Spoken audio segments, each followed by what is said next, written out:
Hey, bonne année! En cette nouvelle année 2025, je vous souhaite à tous plein de Sol Ring dans votre main de départ, plein de Wincon en top deck, et qu'un départ de feu dans l'appartement de votre ami fasse brûler son deck Maha. J'ai des nouvelles résolutions pour cette année 2025. En cette nouvelle année, j'ai des résolutions, la première étant de faire plus de vidéos.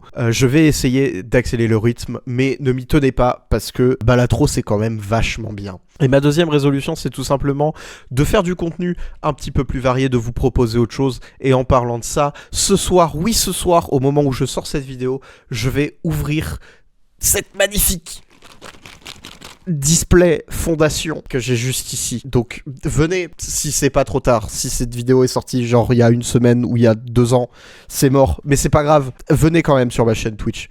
Bref, aujourd'hui je vous propose Okiva Goliath Énigmatif, c'est une 6-6 pour 7, elle a vol, para de 3 et payer 3 points de vie, mais ce qui va vraiment nous intéresser c'est cette capacité. À chaque fois qu'on va lancer un sort non créature, on va créer X jetons de créatures rouges, phyrexiens et gobelins, X étant la valeur de mana de ce sort, et ils ont la célérité jusqu'à la fin du tour. C'est extrêmement fort, et tout notre deck va se baser sur ce commandant. Comme vous pouvez le voir, ce deck est vraiment pas cher, et ça fait partie de cette nouvelle série de vidéos que j'ai envie de commencer, où je propose des decks pas forcément hyper puissants, pas forcément optimisés à fond, mais qui sont vraiment le moins cher possible pour que vous puissiez les acheter, que ce soit au prix d'un préconstruit, voire même moins, et que vous pouvez ensuite améliorer au fur et à mesure. Avec ce deck, la première chose qu'on va vouloir faire, c'est jouer notre commandant le plus vite possible. Et pour ça, on va jouer un maximum d'artefacts qui va nous permettre d'ajouter du mana.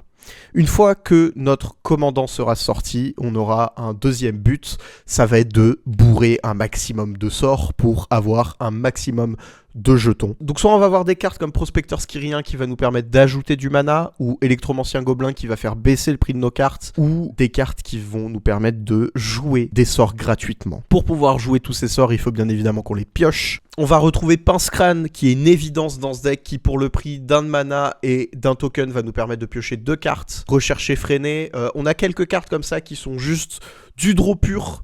On est en bleu et en rouge, donc on peut se le permettre. Idole de l'oubli qui va nous permettre de piocher une carte si on a créé un jeton sourcil, ce qui est tous les tours essentiellement quand notre commandant est sorti. Et on a aussi Bidantassa et Mission de Reconnaissance qui va nous permettre de piocher une carte par créature qui attaque, ce qui est très très fort en lui-même, mais ce qui rend la chose encore mieux, c'est le fait qu'on peut piocher des cartes et qu'on n'est pas obligé et ne pas défausser. Le problème, c'est que ce deck fonctionne énormément autour de notre commandant et que sans notre commandant, on peut rien faire. Donc c'est une cible facile, il va falloir qu'on le protège. On a plein de sorts qui va nous permettre de faire ça. On a soit du contrecarre ou également juste des sorts qui va nous permettre de donner la défense talismanique ou l'indestructible à notre commandant. Maintenant qu'on a sorti notre commandant, que notre commandant est protégé et qu'on commence à avoir des gobelins sur notre champ de bataille, on va essayer de les booster un maximum. Plein de petites cartes qui vont nous permettre de booster nos créatures de plein de manières différentes. On a par exemple Trône Draconique de Tarkir qu'on va essayer d'attacher à notre commandant et qui va faire en sorte que nos gobelins vont gagner le piétinement et +6/+6 jusqu'à la fin du tour. Monument Eldrazi qui est une carte dont je suis très fan dans les decks tokens, qui je trouve est assez marrante à jouer. L'une des autres choses qu'on peut faire pour essayer de réduire le nombre de points de vie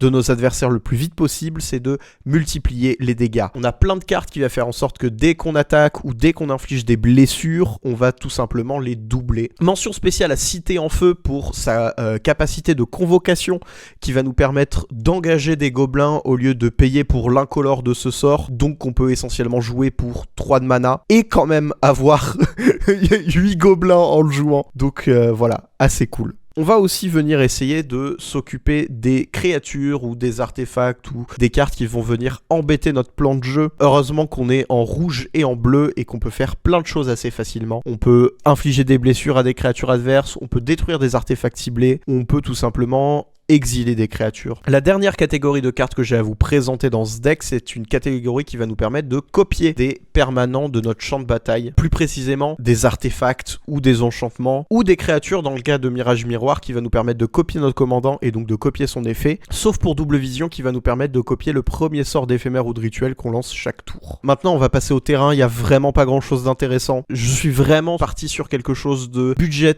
et de pas cher, mais que vous pouvez améliorer si vous voulez modifier, ajouter des choses vous-même, faites-le avec grand plaisir, encore une fois. Mais maintenant, la partie la plus intéressante et la plus importante de cette decklist, c'est quel terrain de base choisir. Sans grande surprise, je suis parti sur Tous Fixe et Rien, qui est l'extension de notre commandant. Ces terrains sont premièrement magnifiques et deuxièmement colle avec le thème de notre deck. Cette extension propose aussi d'autres lands full art absolument magnifiques qui peuvent très bien coller avec ce deck, mais personnellement, je préfère celle-ci. Et enfin, pour finir cette vidéo, les upgrades. Ces cartes ne font pas partie de la decklist, ce sont des cartes en plus si jamais vous voulez améliorer ce deck avec des cartes plus puissantes mais plus chères. On a Maître Vandal Gobelin qui va nous permettre de booster un petit peu nos gobelins et de détruire des artefacts. Il y a Jean qui va nous permettre de piocher un petit peu des cartes et de jouer des sorts sans payer leur coup de mana. On a Découverte de Congénères qui va nous permettre de piocher notre deck essentiellement. Blason qui va booster nos gobelins et faire en sorte que ça devienne des créatures immenses. Et Purphuros qui va venir absolument oblitérer nos adversaires, qui va faire 2 blessures à chaque fois qu'une créature qu'on contrôle arrive sur le champ de bataille.